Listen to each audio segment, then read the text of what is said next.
Alam mo ba, ang Mexican daisy, maliit man itong halaman na ito pero grabe ang hatid na benepisyo sa kalusugan at sa kapaligiran. Una, natural stress reliever.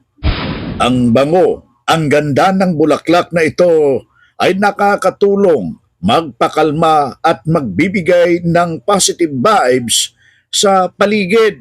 Pangalawa, may anti-inflammatory at antioxidants property, ginagamit na herbal forms para makatulong sa mga pananakit ng kasukasuhan o itong rayuma. Pangatlo, isang air purifier.